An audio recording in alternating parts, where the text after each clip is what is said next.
Welcome to the Actual Fluency Podcast. Each week you'll find inspirational, motivational interviews with some of the world's best language learners, industry experts, all trying to help you to learn foreign languages better, faster, and more efficiently. And here we go. If you're looking for a language teacher to enhance your language learning, then I highly recommend Italki. Italki is the world's biggest tutoring platform, and you can find thousands of teachers and tutors at very reasonable prices. Get a free lesson after completing your first lesson by going to languageteacher.co. Hello and welcome to episode 166 of the Actual Fluency Podcast. This is Chris, your host. I'm really happy to welcome you here, and thank you so much for tuning in and listening to this episode. Today I'm talking about the language alter ego and how our cultural identity shapes our language learning, or is it vice versa? That's what I'm going to talk with my special guest today. We're also going to talk about her language upbringing, her language learning, how she became a polyglot, and the reason I'm not naming her name is there's a special reason for that, which I normally do at this time. So you will hear about that when the episode starts. But in the meantime, I'm just going to say this is one of the most impressive guests I've ever had on. Her achievements are really long, and she's quite young still. So, from founding her own company to becoming some of the hardest startups in the world, a TEDx speaker, memory athlete, linguist by schooling. So there's a long list here, but the main reason that we're talking about language alter ego today is because she published a book on the subject. So if you are interested in that, go to Amazon, type in language alter ego, you should find the book there. Before that, let me just take a quick second to just have a little update here, what's going on, what's new, and what's happening. The Actual Fluency Podcast is still going strong, 166 episodes. And I've kind of made a pledge to at least get to 200 episodes. And it's not because it's a stretch or anything. There's loads of interesting people out there to interview, lots of topics still to cover. But as I've mentioned before, I don't want to do it just to do it. You know, there needs to be kind of a point with it. So the messages and emails I get from readers and listeners of the podcast really help me to understand what you guys are looking for. What is it that you like about the interviews, what can I do more of, what should I do less of, all that kind of stuff really helps me. So thank you to those who send those messages. And, if you haven't sent me a message yet, you're more than welcome to. I love getting messages, chris@actualfluency.com. And what else is new? Yeah, I'm going to a podcasting conference in Boston, actually the day after this airs. And it's called Sound Education. And I'm going to be on a panel with a few other podcasters like the Duolingo podcast and the Coffee Break series, News and Slow Spanish, and we can talk about the role of language learning podcasts in language learning. So that's going to be exciting. And I'm looking forward to also seeing Boston again, which I think is a very nice town, or a city rather.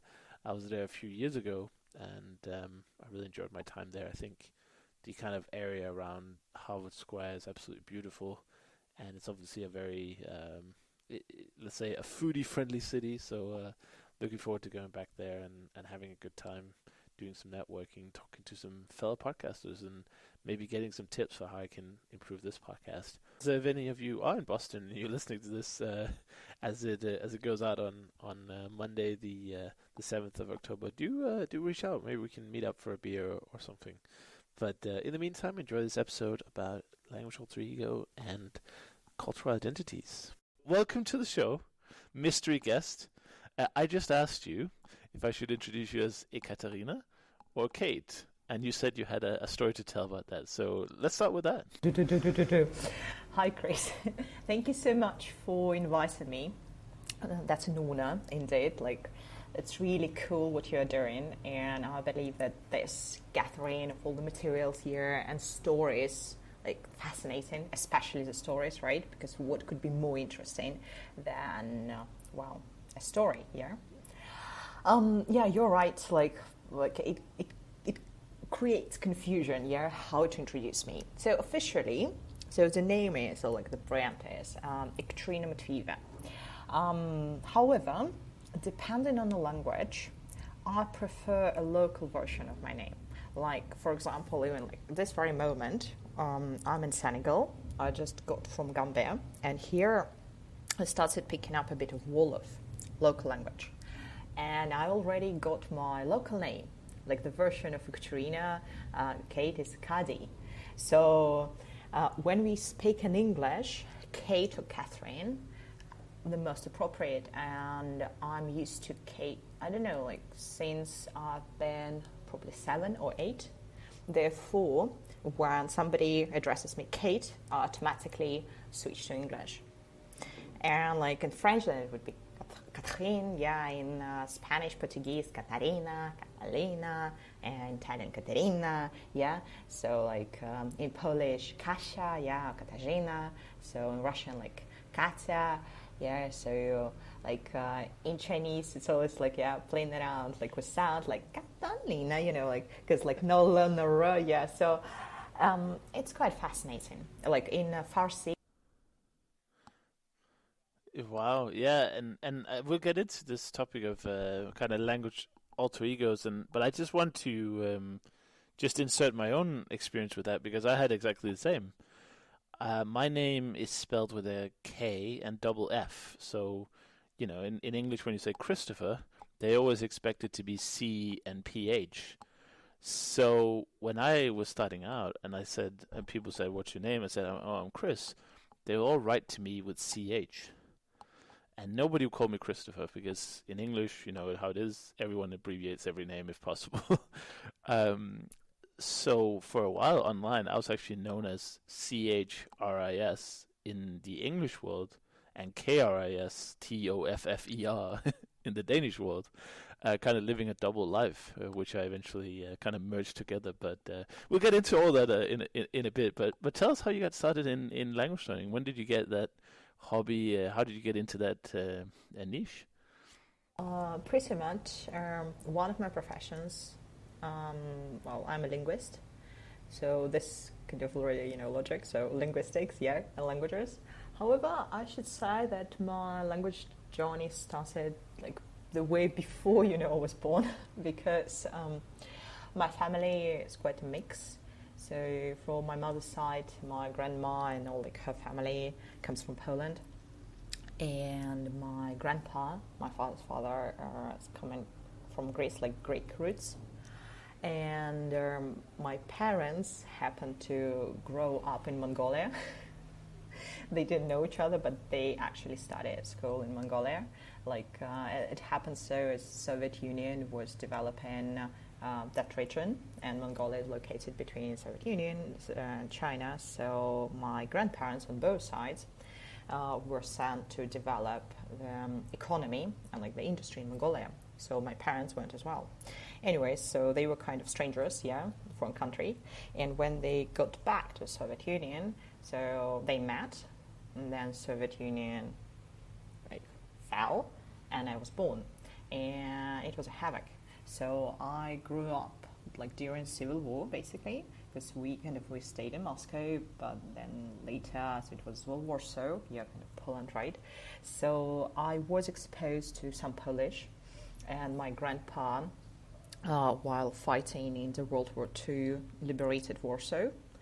And so we talked a lot about it and histories, but I didn't speak like, you know, Polish. I spoke like Russian, a little bit Polish. And then I started picking up English probably like when I was 7 or 8, somewhere there. And probably as well a little bit of Spanish somewhere in summer camp. And yeah, I mean, there was like no, let's say, no expectations, yeah, about languages, because at that time I was professionally dealing with my sport career. Like I was in synchronized swimming, and sport was like everything, and then theater became everything. And later, when I got involved a lot into theater during my like teenage years. Started going more and more like abroad, like, you know, during summer period of time, like holidays, and I went on a like Euro trip, which included like France, Netherlands, Belgium, even like 2 weeks living family in London. And I believe that that particular trip kind of changed my perception, because at that time, so I was 15, so theater studio, like acting, preparing for universities, still like no clue where to go, what to do, suffering pretty much from studying languages, because all this like post-Soviet system was really outdated, and it was like not just stick and a carrot, but stick. And when I was a 4-year-old kid, actually, didn't go to kindergarten. I was sent to like a specialized school, like in a gymnasium type, specialized German school. And now I'm laughing, but honestly, like I was tortured there. Like, I was yelled at, like, das ist card, to learn German, and that really traumatized me. Like, and I couldn't bear sound of German for many years. Yeah. So anyways, so when I went on that Euro trip around like 15, I felt that I was limited by my kind of like 2.5 languages. I was at that time like Russian, English, part of Polish. When we were in Poland, I was picking up very quickly, because some of sounds were familiar, words were familiar.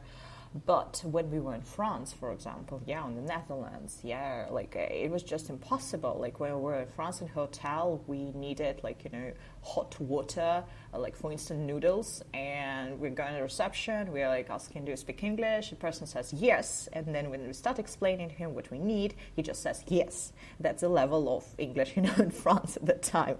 So we felt really, kind of limited. And then when I had a chance to get immersed into culture, especially in London, while living in family, I just realized that I wanted to bring change to education. And what I mean by it is I kind of experienced it with my own skin, all these horrors of education when you're terrified of making mistakes, like when you develop this type of like psychological trauma complex of being the best in the classroom, otherwise you're not loved and all this. I just I felt like, no, I need to change it. And surprisingly, that winter after that trip, it started kind of like dawning on me, like it dawned on me. I started dreaming.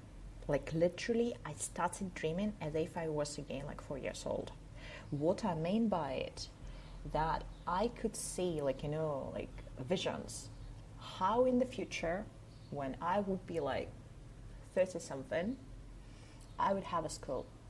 And this school would provide not just like grammar, speaking, read this text, retell, but proper inclusive education about culture, history, geography, like art, of particular language. And not talking about like particular country, but actually particular language, including like all the countries that inherited, let's say, that language with their local cultures. And that was very powerful. And I was writing down all these ideas. And I was writing down all these ideas. And around conflict, like debate with my parents, I wanted to go and, continue studying theater and acting. I loved it, but they kind of, went in the middle of my way saying no, we don't want our daughter to be an actress. And we compromised, and eventually I ended up in linguistic university, which was not bad, comparing as well to other choices, because there were universities of international affairs and all that. But linguistics was good, because I ended up in theory and practice of foreign languages and cultures, where I discovered the history of linguistics and intercultural communication. That completely, carried me away. And what carried me away was Sapir and Whorf and relative linguistics.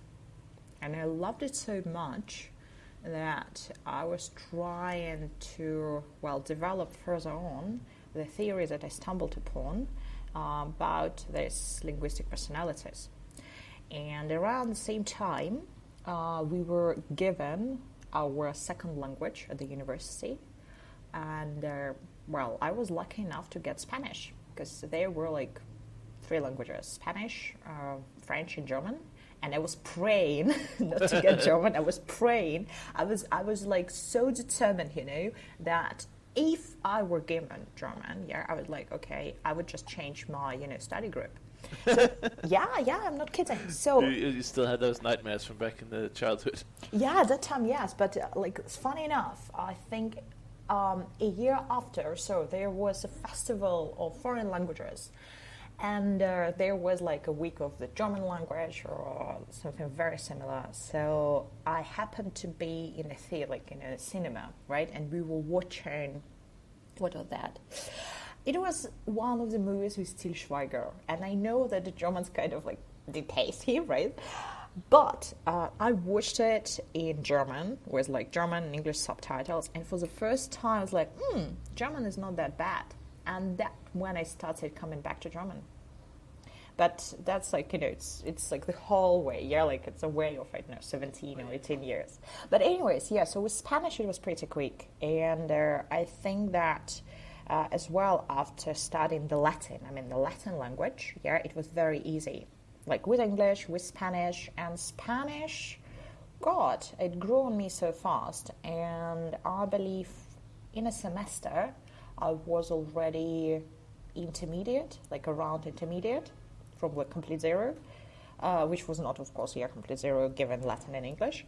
But anyways, at that time, I got the vision that, all right, I need to go somewhere in Spain and, help my brain, to create all these neural networks and really, get really good here at Spanish.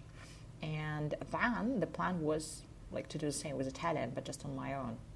And eventually, at the end of my second year, so I went to Spain, to Salamanca, and that was just fascinating because for the first time, it was my first trip, so I was 18, it was my first trip, alone, completely alone, being there, and just using my heritage from theater, from all these practices.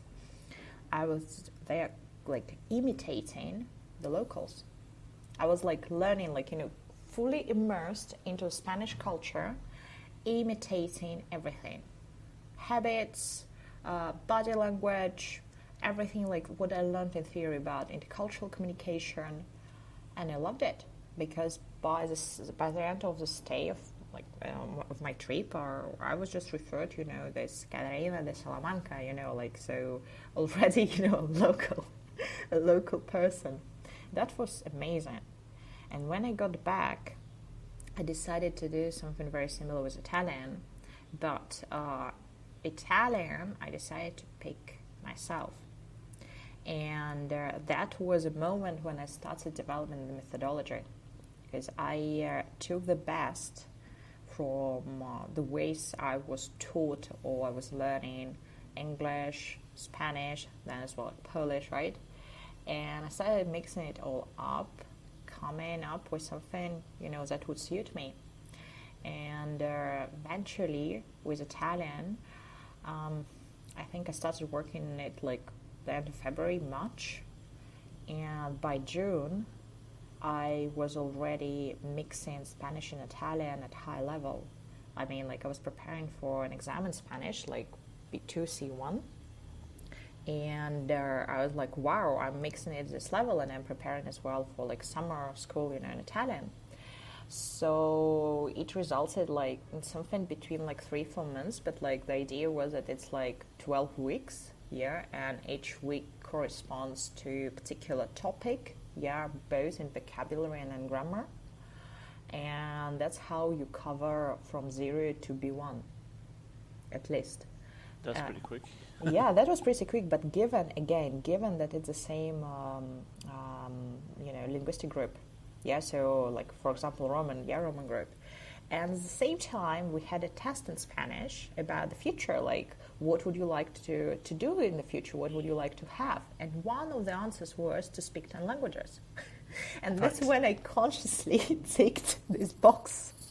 And everybody laughed, and I was like, well, now it seems easy, because at that time I was in this mindset that my mind and my brain, both, together could do anything. Anything. And it worked, because I came to Italy, and entrance exams, and at the entrance exam, spoken entrance exam, I got B2. Very wow. Very good. Yeah, B2. I was surprised myself, because I was like, okay, maybe B1, 2, but no, B2. And writing was a little bit, more confusing, so I had to work more on it. But spoken was really good.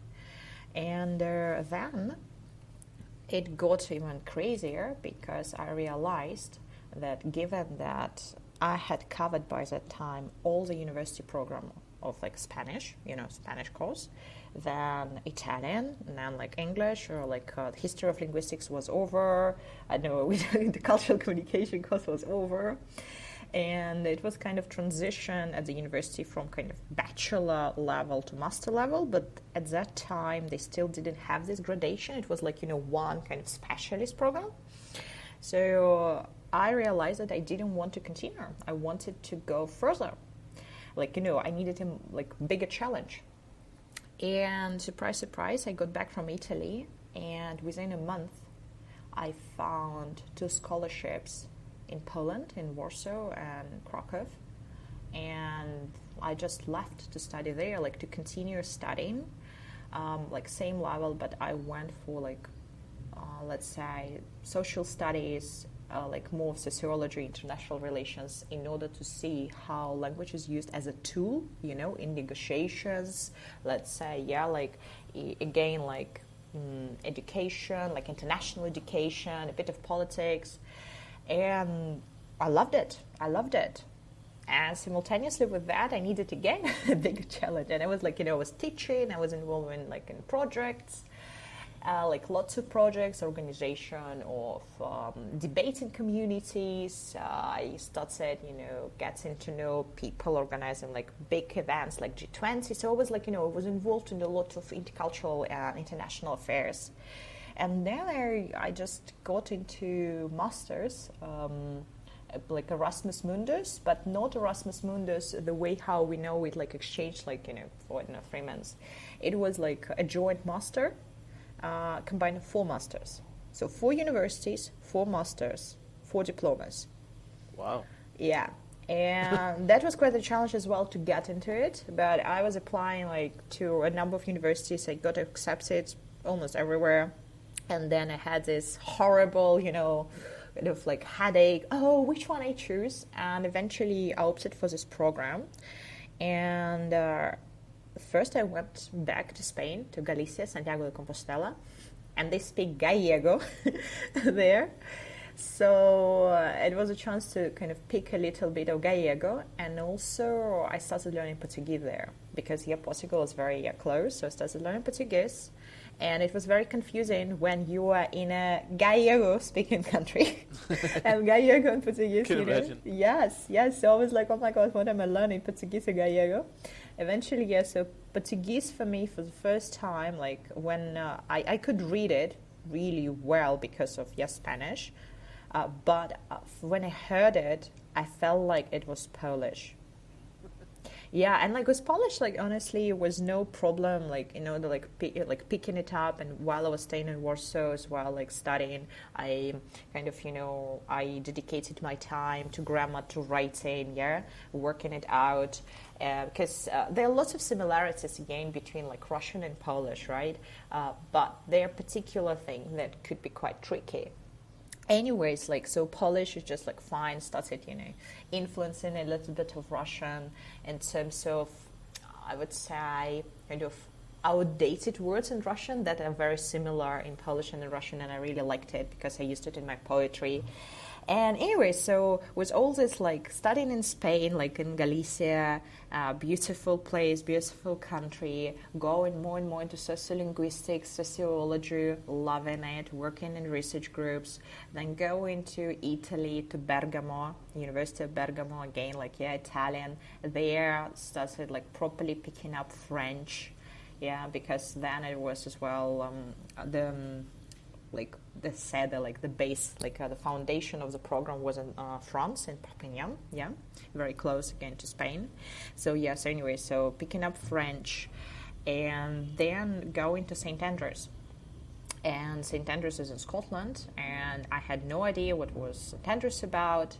So, like, on all my kind of journey with all the universities, I was working on sociology, anthropology, sociocultural anthropology, comparative linguistics, international education, and in parallel, I was working in the European Commission as a representative of non-European Russian-speaking students, working on migration policies, until the conflict of 2014, and then organizing European and world debating championships, in India, in Malaysia, and all, and still teaching and figuring out what to do, because it was a time when I was finalizing my master's in Scotland. I was like, okay, I still need to kind of finalize a dissertation of that, but what am I going to do? Am I going for a PhD straight away, or am I actually tired of studying, so much? Yes, I mean, obviously.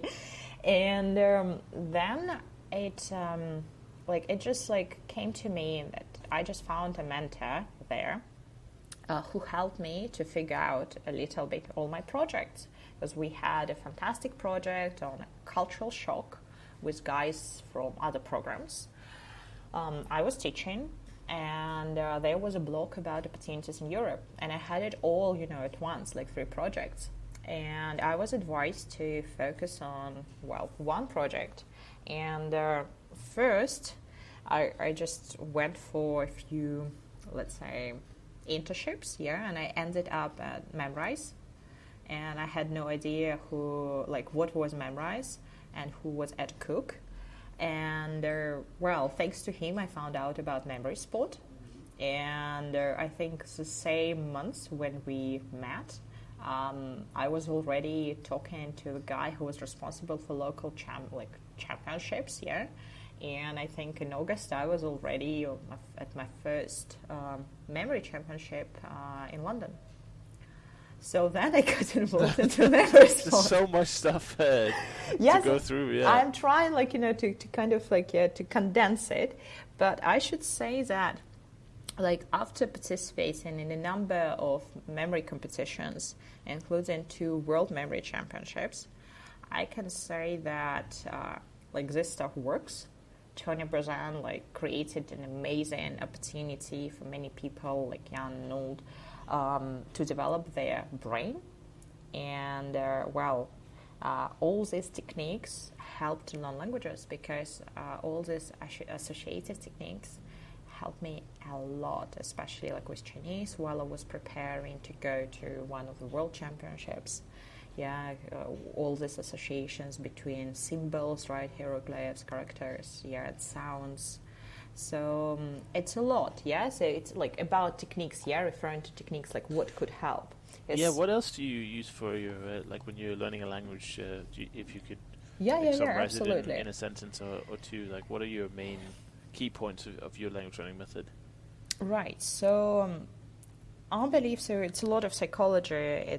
We will come to this, to personalities, but it's indeed, I'm coming to this as in theater, creating a new personality, creating a new kind of persona, you would say, but in psychology is more personality. So I'm looking at it, okay, so here we're going to have a new person, a new personality. What does it mean? So I'm very quick at, let's say, picking up speaking, so it means that lots of conversation. But at the beginning, how you're going to get to this conversation, you need to study, you need to learn. So I use texts, audios, and then I try writing, like copying, let's say texts about everyday life, but in my own way, So let's say I'm describing my everyday life, copying the grammar constructions, used in the text, and then I can check out vocabulary. So if let's say I'm doing like this for 10, 12 topics, I get already a good number of vocabulary plus the main grammar constructions. This is kind of fresh and passive. Then I start working with associations in the context. So I try to use the same words and constructions, phrases in different contexts. And then I either ask my colleagues from Omalingua, from my school, or as well, I check with other professionals with whom I could practice. So this is kind of going from 0 to B1. If we talk about, Chinese, like Mandarin, right, or let's say Farsi or Arabic, it's slightly different. However, again, speaking is much faster. I believe, not almost everyone, but the majority of people I talked, say that speaking, is much easier, especially if you have a good ear. And if we talk about everyday practice, I love changing languages while I'm writing my thoughts down, plans, journaling, just diary. So you can find me writing different languages. So it's just a lot. It sounds like you've kind of perfected the smart and hard work at the same time. So it's not. So it's the most efficient. Yes, but I think as well, if we talk about this professional way, as I say that when I started properly working on my project, because so after this memorize and other internships, and then this Chinese World Championship, where I had lots of adventures where I was almost kidnapped, and I'm not kidding. Wow, that's dramatic. Yes. One of Chinese organizations picked an interest in me, given that they were coming from the northern part of China, Harpin, which is very close to Russia, and it used to be part of the Soviet Union, so lots of them speak Russian there, and they noticed that I was part of me of Russian heritage, so they could practice Russian with me, and then they were interested in all these languages, memory techniques, and as they were organizing educational camps at the time in China, they of course needed somebody from the West, because then they could charge more. So they were trying, literally to kind of put me into the position of an instructor, but not in a very familiar for the West way. Checking me out of my hotel, checking me into their hotel without letting me know, bringing me very expensive, I don't know how much it costs, different paintings. So I'm just describing you, Chinese way of negotiation, because you can't believe it, how scared I was. I was really scared. I can imagine, And after that, I consulted with a lot of people who are specialized in the Chinese culture, and I read a few books on the strategies, actually how people work with China. And everything what was written there actually had happened in my life. So I was wow, okay. So if you want to work with China, be ready for theater, surprises, and, lots of empty promises, soft power, and that everything comes from the leader. Crazy.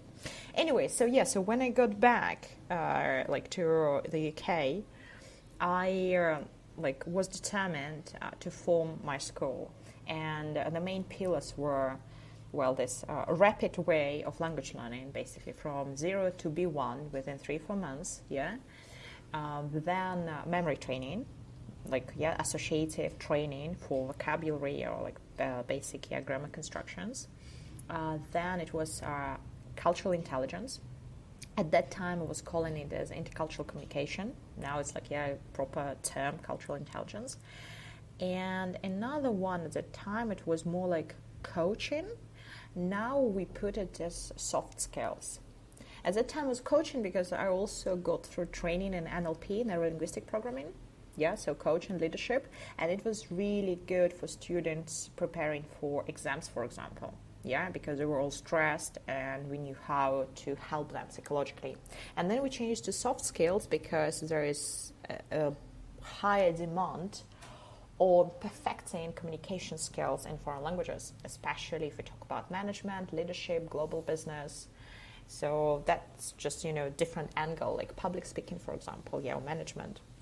But anyways, so all this happened and I devoted myself to development of the project. And at that time it was called Europe Online, and I got into incubator, then accelerator, and then suddenly, to my surprise, by the end of 2015, we got into top 20 startups of the world. And yes, and this is about kind of like overnight success, which was not, However, the next morning when it all happened, we received so many inquiries, to try a language session, whatever it was. Yeah. And we were not ready because, we were developing an app at the same time we were teaching, and everything was just kind of even not beta version. It was not ready at all. We couldn't even accept inquiries on an automated way. Everything was manual. So it's Amazon at the beginning. So we were terrified because we received a couple of hundreds inquiries. And I was just frantically going around, and then I found Calendly. They were just starting. And we got in touch with them, guys, help. Guys, help. Have you read CNBC? Have you read the startups? So we as a startup, so we need help here. And we figured it out, and then on Sunday we were all ready with this automated kind of trial system. And on Monday MSN reposted all the CNBC news, and it got even crazier. But wow. Then we were already kind of sad, So and then in 2 weeks I go to another competition, to the finals of another competition, national UK competition, and I got a UK businesswoman title that then allowed us to get to secure grants. So in 2016, after finalizing all this experiment with our project, we finally properly set a new brand, which is called Amo Lingua, Amar Lingua, so to love language. Mm-hmm. It's been crazy because first year was very tough, because it's all about not just about languages. Let's put it this way, you have to manage a company, you have to do so much.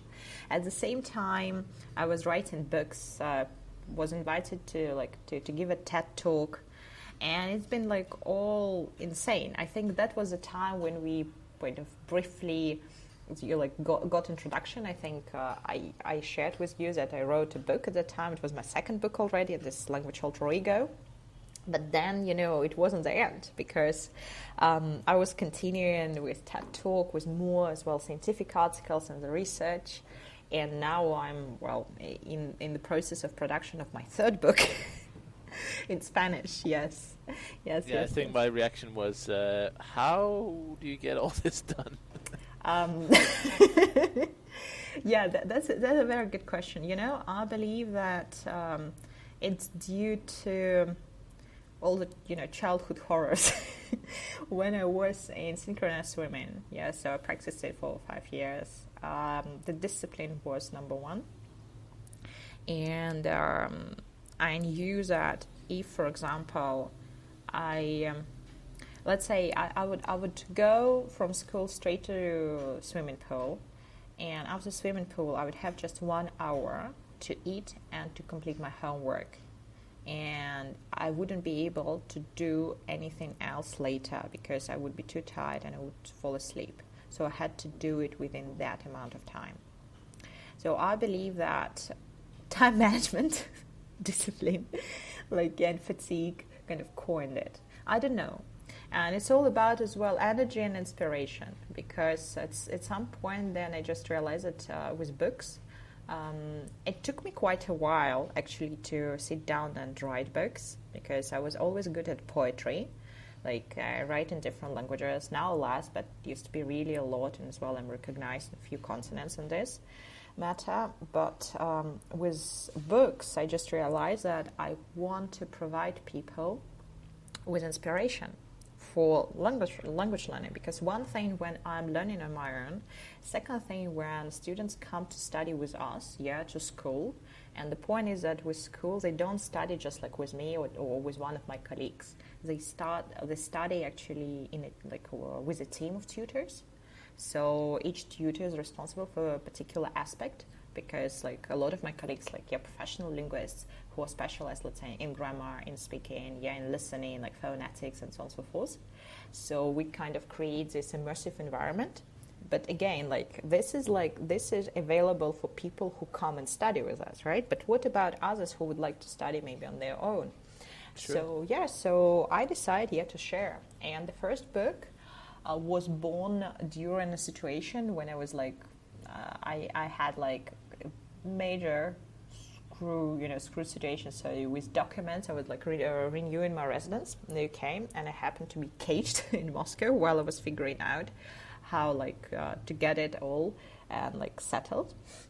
And I got time. Nobody knew where I was. I was working, but I had time. And in order to kind of run away from depression, because indeed the situation was quite devastating for that time, I just sat down writing. And I was writing non-stop. And I finished my first book in a month. That was insane. But I finished, and I think within 3 weeks I already got a publisher. And we first decided to go with ebook, but finally this year, so then it got, this year I noticed, this is crazy, I noticed that it actually has been a bestseller for the past couple of years. And with this year we are publishing it, and we are publishing second edition. But with English, the English version, it's a different book. It's kind of continuation of the first book.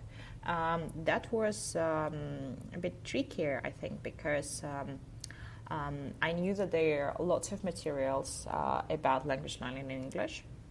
At the same time, I didn't want it to be too boring, talking, in scientific language. So anyways, it kind of tied very nicely with my TED Talk. And as well, we are now planning the second edition, so about language alter ego. And then I knew that I would publish a book in Spanish, a book in Portuguese, in Italian, in Polish. It's coming. Yes, it's all coming. It's all coming, because I'm not writing about the same stuff. I am kind of writing about the same theme. It's about language learning, cultural intelligence. However, it is written for that specific group of people. For example, English-speaking people, Spanish-speaking people, Russian-speaking people, Portuguese-speaking people, based on their cultural codes, based on their reality. So if we talk about Spanish-speaking book, that's quite interesting, because at that time, last year, I started spending lots of time in Latin America, kind of moved for some time to Buenos Aires, in Sao Paulo, in order as well to explore Latin America in terms of, both language learning, business, opportunities, people, education. And so I started writing it from the perspective kind of Latin America, not just Spain. And that's kind of interesting, because it gave me a completely new perception. Because again, Spanish is so different in all these countries. And anyways. All at once, yeah. Speaking of all at once, actually, I noticed one of the things you said was you were learning multiple languages at once. And there's some discussion and debate going on. Some people have the opinion that it's not a good idea because it interferes too much, and let's say you only have a few hours to study a week, then you're kind of spreading yourself thin if you don't have a lot of time. So how did you come up with the idea of doing multiple languages at the same time, and how do you feel that helps you learn faster? Okay, well, that's a good way to succeed, isn't it?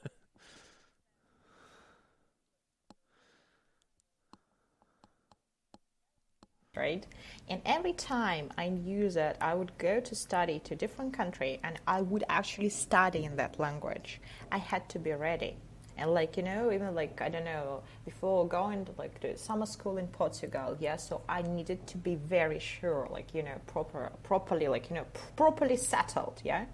When I was going to China, I knew, okay, I needed the basics. When I went to Shanghai, and I lived in Shanghai for a few months, like for business and as well continuing, you know, learning Chinese, still like, you need to learn more. I was very determined, like, okay, I need to find, let's say, 1 hour per day, right? Whatever, like, yeah, for everybody it's different, yeah. Somebody uses like tomato, yeah. So method. For me, it was about like, okay, like in this country, wherever country, I'm using in everyday life one language. Then let's say I need to prepare for another country where I will use a different language. At the same time, like let's say with my colleagues, I'm using 2 or 3 languages more. So I ended up speaking 5-6 languages per day. And that's been my reality for the past, 6 years or 7 years, I think. When like every day, yeah, I have to speak because of either teaching activities, yeah, or talking to colleagues or talking to partners or whoever, like in other countries. And that's just been, you know, like reality, just like, you know, normality of it. You just had to. Yes, Like, but I hear you, and I can tell you that, well, recently, so I've been to a symposium like on bilingualism and also conferences on multilingualism, and there as well all these questions about the balance between languages here, and as well about the influence here, and code switching and attrition. And I can tell you that I think it's very individual. What I mean by this individual settings is that for somebody it's much easier to switch, or it's even better. They feel better when they switch. And it's not just about languages, it's about activities. Yeah? So they don't feel, let's say, bored. But for somebody, it's better to stay focused on one particular topic, theme or language. And that's about. how do you find out? Do you just try it and? I think it's trying. Or I think it's trying. I think it's like yes. I think it's like, you know, psychology. It's testing yourself, seeing what you are better at. If you feel that you are more of a multitasking person, you feel that you are like more excited, it gives you more energy when you switch from task to task, yeah? Then go try multiple languages. But if you feel that you're better at like catching the flow and staying concentrated for a long time, yeah, like doing just one thing, that probably it's better, yeah, to be with one language. But also, it's not just about languages, man, it's about as well cultures. Because one person could be bilingual but monocultural, or bicultural. Yeah, there's something more to it. Yeah, it's not just a language. There's a whole kind of backstory as well. You need to understand and implement.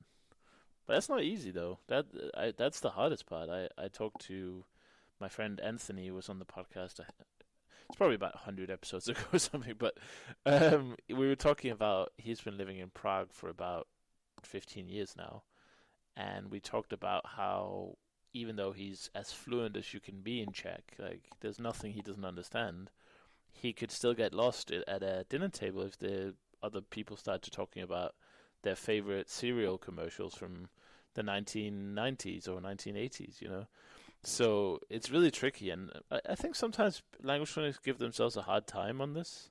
It's like, oh, I don't understand everything. No, well, I mean, you if you put yourself into it, you will eventually, but you can't expect to just, let's say, move to Spain and then a week later you suddenly understand everything there is about Spanish culture or or language.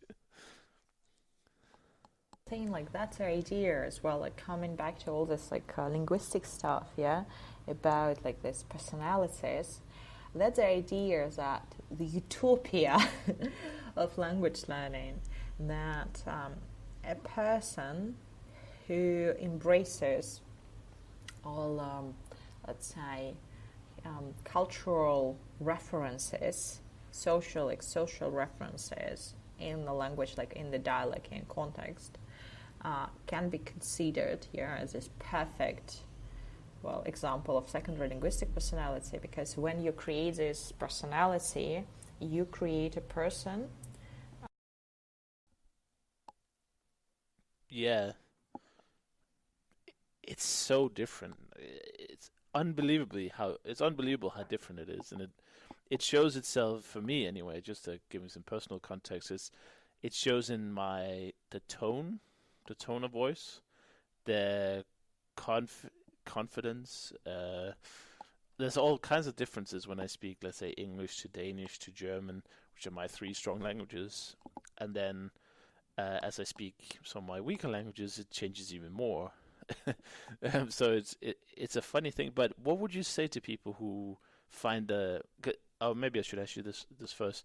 When learning a new language, do you find it helpful to over exaggerate the, let's say, pronunciation, and if you're in a place with a lot of gestures, maybe like Italy, do you find it a good idea to sort of throw yourself in and over exaggerate in the beginning and then tone it down?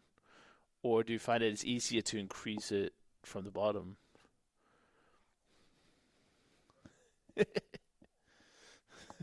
Well, yeah, I mean that's all we can do, right? We can only say what we think we know. In 20 years' time, 50% of it will be proven wrong anyway. So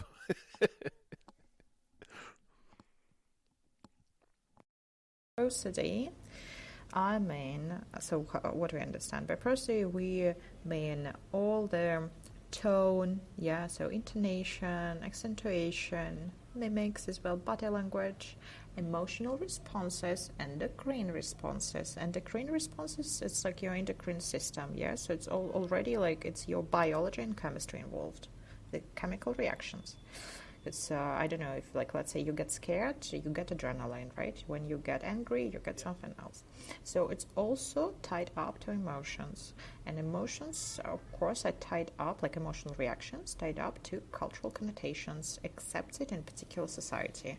So it's all around there, coming to all these notions and stereotypes. Oh, like this culture is so closed, and this culture is so open, and the hand gestures, yeah, it's a very, very, well, vivid example. So I believe that at the beginning, it's good, like, not just to exaggerate, it's good to copy, as I say, imitate. Because here what happens, we start using our mirror neurons. And mirror neurons are responsible for our, well, learning aspect from our childhood.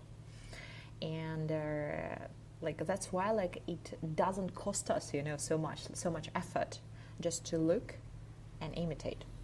And it shouldn't be like, but some people struggle with that though because it feels like, first of all, it feels awkward. Second of all, it feels like we're making fun of the kind of the stereotypical presentation.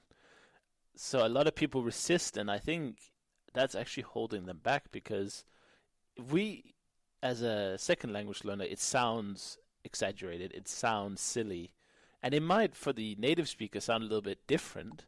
But it's not like they're going to assume, oh, he's making fun of me. No, they just think, oh, it's a little bit strong, maybe. But I've never heard anyone in Danish, maybe except Richard Simcott. He tends to exaggerate quite a lot. But yeah, for a long time when I met him at conferences, he would always tell me jokes in Danish and make fun of the Danish way of speaking. But apart from that, I don't think people imitate enough. I think they hold back, and then they sound really non-fluent, like they sound really basic. And I had that problem for sure in many of my languages. And I think once you embrace the idea of an alter ego, which is for me, I'd love to hear your definition as well. But for me, it would be like, what would let's say the German Chris look like? Well, how would he speak? What would he be interested in? And just embodying that, I feel like I'm 10% more fluent. You know. Yep. You got it right. It's a mix. Like it's a mix of, as I say, like anthropology. Like you become the scientist who study that particular culture and people. Yeah, you pick, well, guys, girls, whoever. Yeah, you just watch them and you see what they do, how they move. Yeah, what their body language, even that, like how they walk. Yeah, their attitude. Then it was. Oh, I walk like Putin now, just as a side note, because that's the most badass walk I've ever seen in the world. So I've kind of embraced that. Oh wow! I need to check it out. I have no idea how it works. Like I have no idea. But anyways, like it's about why I remembered the walk, because there was a case study, also like this intercultural communication, stories. How one guy, somewhere I think in Egypt, just didn't properly imitate the walk, and people could assume that he was a foreigner just looking the way how he walked. Yep. So, and when he changed the story, when he changed the walk, then he kind of blended in. You know? Yes. So it's already, without even saying, any word, you could actually fit in, or opposite, stand out. So it's about, like, first part is this, so kind of sociocultural, let's say, observations. Second part is imitation, and it's okay, like, so important. Don't overthink whether you're exaggerating or not. What's very important here is that you will suddenly discover that your voice, like your pitch, tone, is different from what you're used to. Like my English voice, like it's kind of, it's just, it's just so different from when I speak Spanish, Italian, Portuguese, like Russian, whichever, language. So, and I embraced it. And I can, like, distinguish all my voices now in different languages. So that's also quite peculiar, because you get sort of a rainbow of different sounds. So this is another one. So get used to it. And then obviously you need to dig into history, and like history could be in general history, major events, major, economic, political, social events, trends, culture in terms of like TV, movies, perhaps your books, your paintings. So to be on the same wave with the locals. So if you know that there, let's say elections are taking place here, or there is like an important event taking place, you need to be on the same page with them. You need to be aware what they're talking about.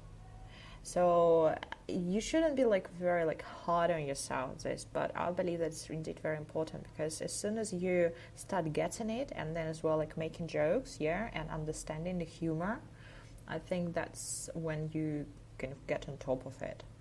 And apart from that's tricky, the idioms and fixed expressions. And idioms, set phrases, obviously, because they're like a lot of them are tied up to all this like events, in like movies, old history or movies, whatever it is, indeed local slang, right?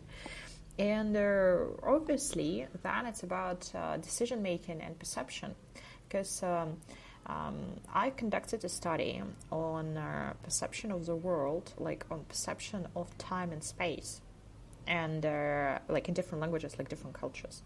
And that's quite fascinating, because that, in English, in, let's say, Western cultures, like, we talk about tomorrow, it's in front of us, yesterday is behind us. But if we go to Mandarin, for example, Chinese, and we start talking about a time, we suddenly notice that, like, yesterday is not behind us, but yesterday is, like, somewhere in front of us, or, above us. Why so? Because and the future is behind. Why so? And because we've seen the past, we know the past. That's why we can see it.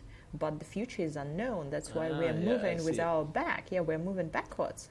And it influences our body language because in English, I would indicate with, I don't know, my finger, my hand, my arm, like, yeah, in front of me, like, I'll see you tomorrow. But what are you going to do in Chinese? You will show a different gesture. And I remember how confusing it was for me, for my body, while I was switching, like in Shanghai. Yes. Back and forth. Yeah, exactly. I was just like, I was like entangled in my, arms, like where I'm indicating. So it's a different thing. But what's important here, look, that when we create all these personalities, it's about maintaining all these different perceptions of the world in one head. And there are also studies about it because, again, like our listeners could check. For example, there are 3 groups of people. One group of people who comes to another country, let's say immigrates, they have their own language and they start learning second language, but they can't accept the culture and language, doesn't work out. So they eventually don't assimilate and they just stay in their group. So it's just like monolingual monoculture. Then the second group, the same, comes to the same country, learns this language, and the second language and second culture starts taking over, like dominating, like the power, of this culture, and they assimilate 100%. They forget about their roots. They attrition happens to their first language, and they are like local. And the third group of people manages to secure their roots, like their first language and first culture, and like be assimilated in the second language, second culture, kind of maintaining both. And that's the most difficult one, the trickiest. And listeners could try, to assess which languages and which cultures are really kind of, feeling like native for them right now, and they feel like really like fish in the sea, and which ones are still foreign for them. Yeah, I think there's a lot of confusion there as well because we can travel so easily now in the world. People go to new countries all the time, and they can live abroad for a long period of time. And I don't know how connected I feel with Denmark, my original country. But I don't know if that was like, did I travel because I never felt connected, or did I disconnect because I traveled? So sometimes I think that's a little bit tricky, and I think that often people who move abroad, they're seeking something that their home country can't provide, or home environment. But that's a whole different. Yeah, no, but it's good. Episode. It's good. Yeah, it's very good. Yeah, I think that's interesting that when you get good at something, or when you really embrace a new culture, or really integrate. Like, I feel pretty integrated here in the UK, but I'm very aware that when I go back home in Denmark, I feel like a foreigner. Very much so. So it's like the trade-off is almost like if you want to go and learn a new language and completely assimilate, you will be kind of foregoing or missing out on some of your original culture unless you're, I don't know, maybe you can be very careful or you keep on top of it somehow. I don't know if that's even possible. But that's the third group, as I mentioned, that the most complicated one. But according to the studies, there is a good percentage of people who manages to keep a few languages, a few cultures, like being truly multilingual and multicultural, and looking at all of it, like at the same time, kind of like choosing in which cultural connotation to be, in which language to be. So that's fascinating because it's a skill. I think it's very extremely fascinating. It's a very tricky subject. And I'm sure there are a lot of people who might be a little bit, that might put them off a bit from traveling because they don't want to lose their home identity, their home culture. And maybe they don't quite lose it. It's just it changes. I think travel changes you for the better, definitely. But you can't have it both ways. I feel like you can't keep what you had and change to something new at the same time. But that's actually interesting what you just mentioned. You mentioned identity. Very important here to distinguish personality and identity. Yeah, identity, sense of belonging. Well, personality, we can both like have many identities and personalities, but personalities are more flexible. They shift because it's about actions. Yeah, it's about behavior. It's emotional responses. Therefore, you might, let's say, lose your identity, like the sense of belonging, but you might still preserve your personality. Like you might still act as if you were, let's say, Danish, like you would be acting as Danish with your Danish perception of the world and habits. However, you wouldn't feel that that particular territory or like city, wherever you used to live, still like it's still home for you, right? It's tough, but anyway, I feel like we could talk about this for days, and absolutely. You've spent years researching it, so I mean, I'm sure there's a lot to uncover. But I know we're running out of time here, but I just want to thank you for coming on and sharing your story. You've a fascinating story, and it feels like it's just beginning. You've got so many projects going on, and there's so many new products and books and companies coming out of you. So we'll be definitely looking forward to seeing more of you in the future. But where can people find you right now? Where's the best to go and see what you're up to and find out more? Oh yeah, thank you so much. Like honestly, like it's fascinating. And guys, if like anybody who's like listening, doing research here on multilingualism, like psychology, psycholinguistics, please reach out. So you can find me on Facebook, Instagram, Twitter, not very, very popular, but still. So it's Matveeva. You can Google it like Ekaterina Matveeva, but Matveeva, would be like MATV. Oh my God, KAV, Matveeva. Yeah, I hope like Chris, you're going to write it later.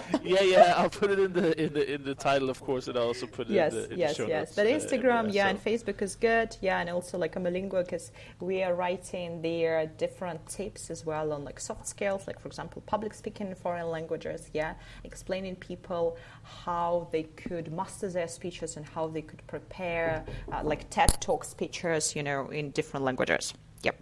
Fantastic. Well, thank you so much, and I'll see you around. Thank you so much. Yeah, that's perfect.